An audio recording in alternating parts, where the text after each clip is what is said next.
la paix de Christ. Dirigeants de nations, peuple du monde, sauvons le monde.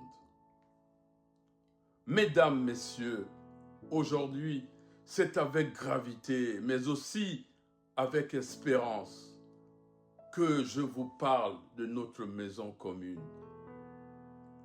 Parce que parfois, pour sauver une maison, il faut avoir le courage de dire que le feu est déjà dans les murs. Et aujourd'hui, la maison brûle. Oui, notre monde brûle. Le chaos est avancé. Le feu est partout. Nous sommes arrivés à un moment de l'histoire où l'humanité doit se poser la question. Dirigeants des nations, peuple du monde, allons-nous sauver le monde ou est-ce Dieu qui le fera?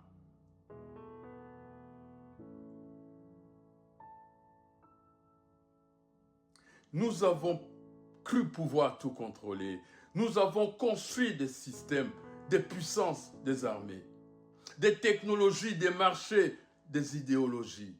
Nous avons envoyé des hommes dans l'espace, mais nous ne savons toujours pas vivre ensemble sur la Terre.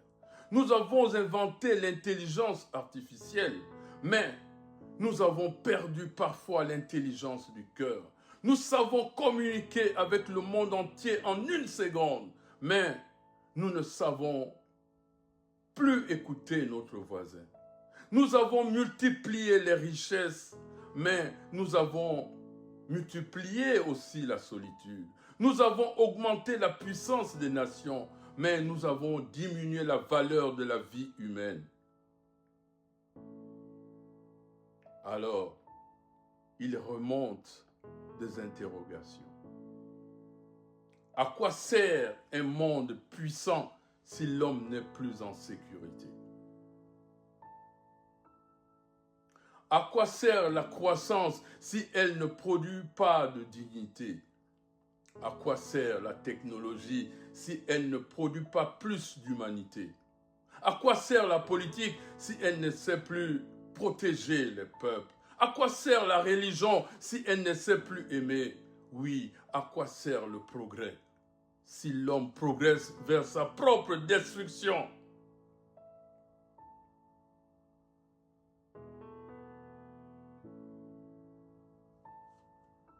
Non, mesdames, messieurs, jeunesse du monde, chers collègues, serviteurs du Dieu vivant, peuple, nation, je viens ici comme un homme qui a vu.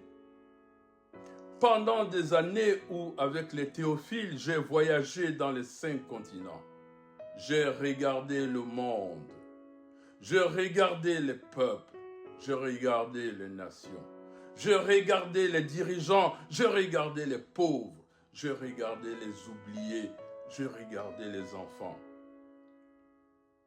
Et j'ai entendu une question monter de la terre. Qui va nous sauver? Aujourd'hui, en vérité, Dieu parle à cette génération. Oui, c'est Dieu qui parle, le vivant. C'est lui qui est, qui était et qui vient.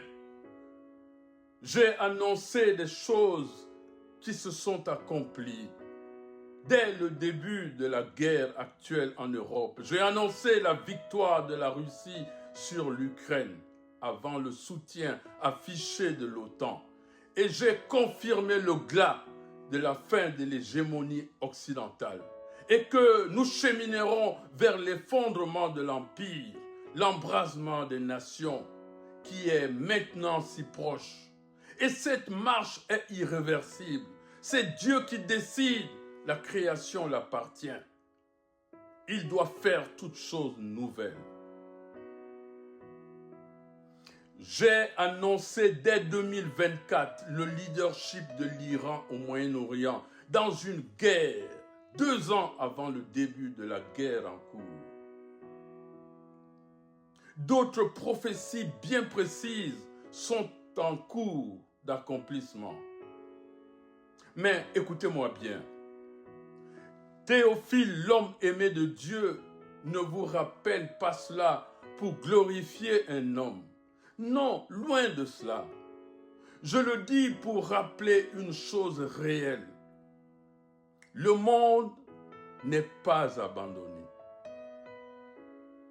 Mais attention, Dieu ne parle pas pour divertir. Dieu avertit avant que le jugement n'arrive. Dieu rappelle avant que la porte ne se ferme. Dieu tend la main avant que l'homme ne tombe. Et aujourd'hui, l'appel est clair. Revenez à Dieu de tout votre cœur. Revenez comme vous êtes. Revenez à la vie. Revenez à la lumière. Il y a urgence. Urgence pour chaque être humain. Urgence pour chaque peuple. Urgence pour chaque nation. Nous avons suffisamment attendu. Nous avons suffisamment discuté. Trop d'analyses, trop de philosophie, trop de géopolitique, trop de géostratégie, trop de sommets pour produire des déclarations qui ne changent rien. Aujourd'hui, je suis ici pour vous dire, chaque décision compte, chaque avis compte, chaque aide compte, chaque larme compte, chaque prière compte, chaque geste compte, chaque enfant compte, chaque vie compte, chaque nation compte, chaque être humain compte. Mesdames, messieurs, jeunesse du monde, chers collègues, serviteurs du Dieu vivant, dirigeants, peuple, nation, avec attention et discernement, écoutez cette parabole s'il vous plaît. Une parabole pour notre génération. Il y avait un grand navire, un immense navire. À bord, il y a des milliards de personnes, des dirigeants, des peuples, des riches, des pauvres, des scientifiques, des religieux, des soldats, des enfants, des personnes de toutes les races, de toutes les langues, de toutes les nations. Et ce navire s'appelle la terre. Oui, notre terre. Mais un jour, quelqu'un découvre une fissure dans la coque. Une petite fissure. On la signale au capitaine. Mais le capitaine répond, « Ne vous inquiétez pas, nous allons créer une commission. » Un autre arrive et dit, « Il faut plutôt organiser une conférence. » Un autre dit, « Ce n'est pas le moment de paniquer, voyons. N'en rajoutez pas, s'il vous plaît. » Un autre dit, « La fissure existe, mais elle n'est pas chez nous. » Un autre dit, « Nous allons construire un nouveau système pour mesurer la fissure. » Et pendant que tout le monde parle, l'eau monte. Alors les peuples commencent à crier. Mais les dirigeants se disputent pour savoir qui est responsable de la fissure. Pendant ce temps, l'eau monte. Les uns accusent les autres accusent les précédents. Certains disent, ce n'est pas de notre faute. D'autres disent, nous avons le droit de faire ce que nous voulons. Et pendant qu'ils débattent, l'eau monte. Oui, l'eau monte sur la terre. Le feu brûle. Le chaos se généralise. Regardez autour de vous. Les continents, les nations, réveillez-vous. Le chant du coq du matin chante.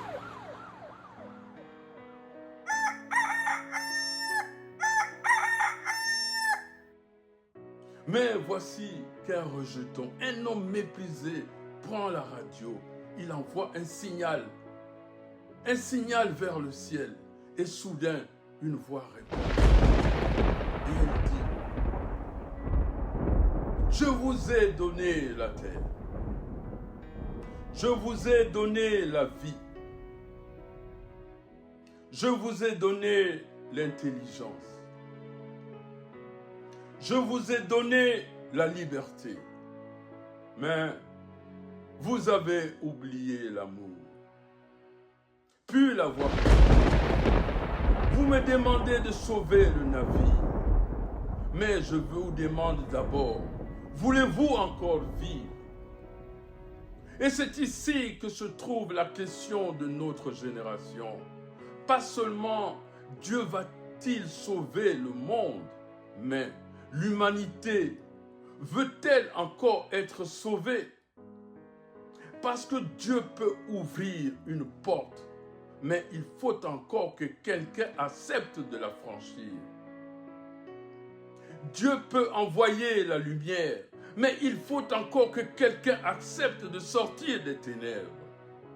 Dieu peut restaurer, mais il faut encore que quelqu'un accepte d'arrêter de détruire. Mais aujourd'hui, je m'adresse aux dirigeants de nations. Vous avez entre vos mains des décisions qui peuvent sauver ou détruire. Ne vous trompez pas. Le pouvoir n'est pas un privilège éternel. Le pouvoir est une responsabilité temporaire. N'est-ce pas, il est écrit que tout pouvoir vient de Dieu. Un jour, ce même Dieu vous demandera, qu'avez-vous fait de votre époque? Qu'avez-vous fait de vos peuples? Qu'avez-vous fait de la paix? Qu'avez-vous fait des enfants? Qu'avez-vous fait des pauvres?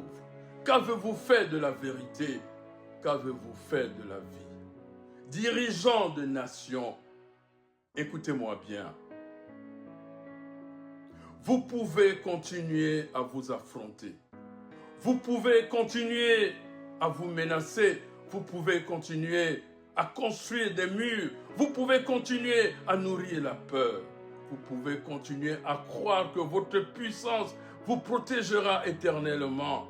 Mais en vérité, je vous le dis, aucune nation ne sera assez grande pour survivre seule dans un monde détruit. Aucune frontière ne pourra arrêter la souffrance. Aucune armée ne pourra réparer un cœur brisé.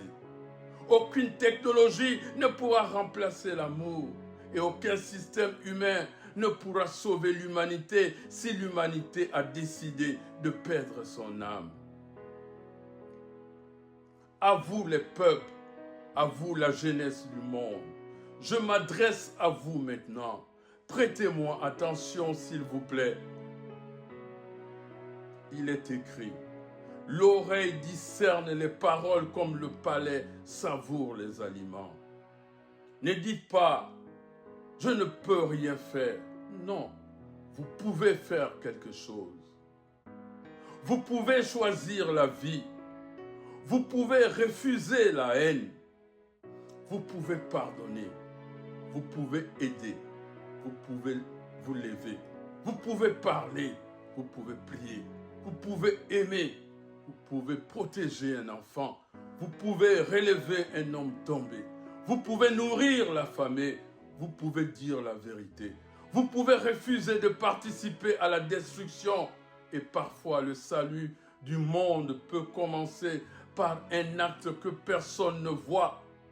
Une main tendue. Une porte ouverte. Un pardon. Une larme. Une prière. Un oui. Un non. Un courage. Aujourd'hui, j'appelle à toutes les personnes qui aiment la vie. Pas seulement ceux qui ont du pouvoir, pas seulement ceux qui ont l'argent, pas seulement ceux qui dirigent. J'appelle les mères, j'appelle les pères, j'appelle les jeunes, j'appelle les anciens, j'appelle les croyants, j'appelle ceux qui doutent, j'appelle ceux qui sont tombés, j'appelle ceux qui ont perdu la foi, j'appelle ceux qui sont fatigués, j'appelle ceux qui ont pleuré en silence. J'appelle ceux qui ne savent plus comment prier. J'appelle ceux qui ont été déçus par les hommes. J'appelle ceux qui ont été blessés par les institutions. J'appelle ceux qui pensent que tout est fini. À vous tous, écoutez-moi. Tout n'est pas fini. Tant qu'il y a vie, tout est encore possible. Tant qu'un homme peut changer, tout est encore possible. Tant qu'une femme peut se relever, tout est encore possible. Tant qu'un enfant peut encore rêver, tout est encore possible. Tant qu'un peuple peut encore espérer, tout est encore possible. Tant que nous pouvons encore aimer, tout est encore possible. Possible. Oh oui, tout est encore possible dans ce monde. Ce que Dieu attend de nous, que nous marchons dans l'amour vers la perfection. Que nous revenons à l'essentiel.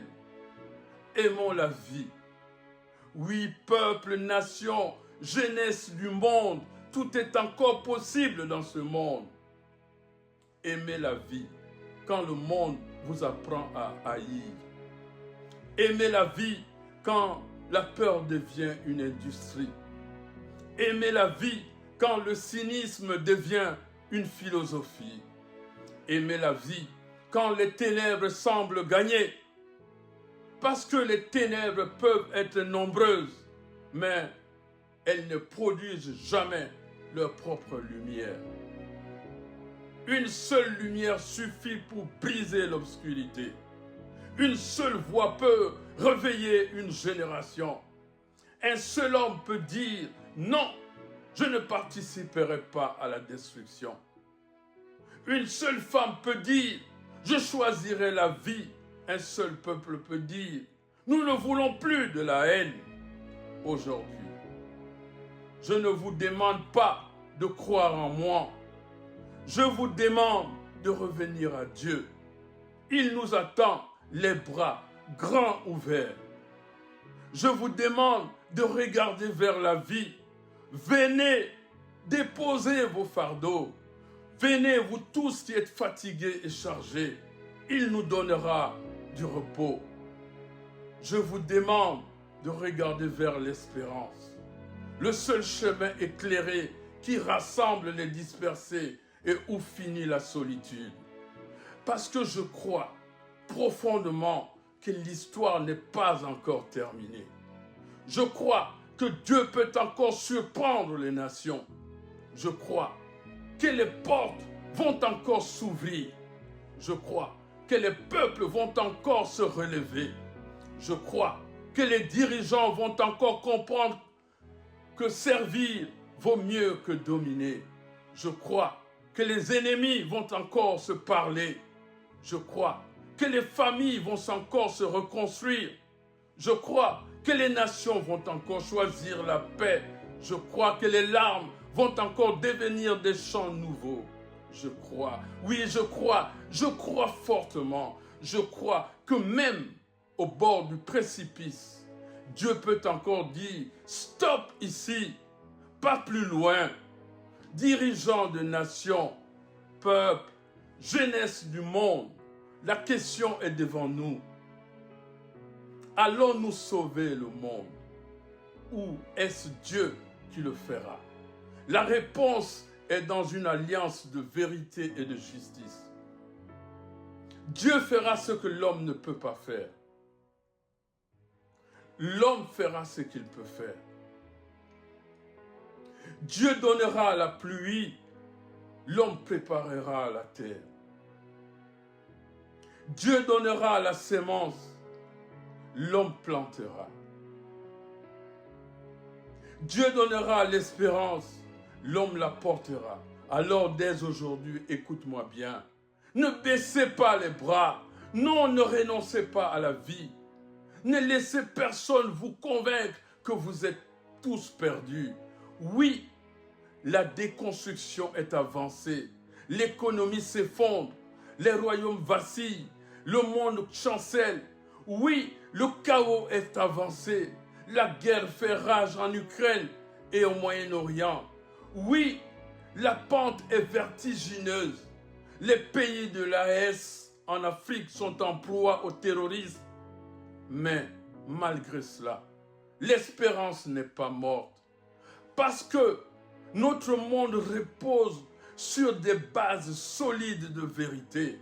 Il est inébranlable face aux vents et aux tempêtes. Le dernier mot n'appartient pas au chaos. Le dernier mot n'appartient pas à la peur. Le dernier mot n'appartient pas à la guerre. Le dernier mot n'appartient pas à la mort.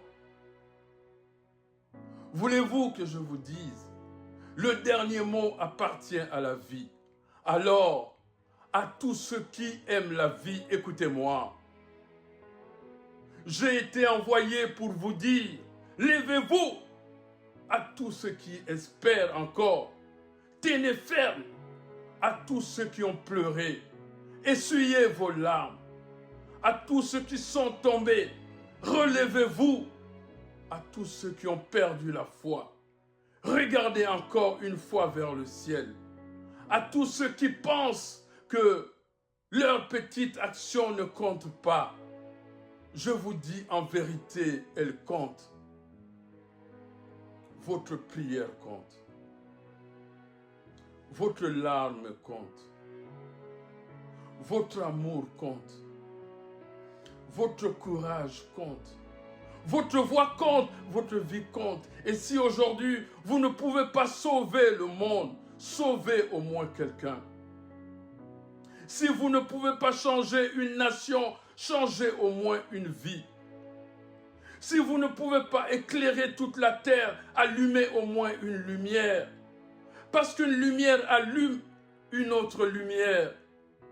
Et je sais qu'un jour, quand les générations futures regarderont en arrière, elles comprendront que le monde n'a pas été sauvé par les cyniques, mais plutôt par ceux qui, au milieu du chaos, ont continué d'aimer. Oui, parce que par-delà tout est encore possible pour tous. Maranatha, le réveil est en mouvement, conduit par la puissance du Saint-Esprit. Alors dis-moi, qu'as-tu choisi? La peur ou la foi? La haine ou l'amour? La destruction ou la construction? Le chaos ou la paix? La mort ou la vie? Les théophiles ont choisi la vie éternelle. Les serviteurs de la fin des temps sont debout. La génération de la gloire de Dieu a choisi l'espérance. La fiancée de Christ a choisi l'amour, la vie en abondance, la vie qui ne finit jamais. Et tant que nous restera une voix, parlons de la grâce par la repentance qui surabonde dans ce temps de ténèbres. Tant qu'il nous restera un souffle, proclamons la paix de Christ au peuple et aux nations. Tant qu'il nous restera un cœur, aimons sans attendre d'être aimés. Et tant qu'il y aura un seul être humain capable de se relever, continuons de croire que le monde peut encore changer. Parce que Dieu n'a pas abandonné sa création. Sauvons le monde, peuple de la terre. Mais dans tous les cas, mesdames, messieurs, jeunesse du monde, ne cessons jamais d'aimer la vie. Un chant nouveau se lève sur toute la terre. Un nouveau jour se lève, une aurore comme le monde n'en a jamais connue, pointe à l'horizon. Soyez bénis avec toutes les familles.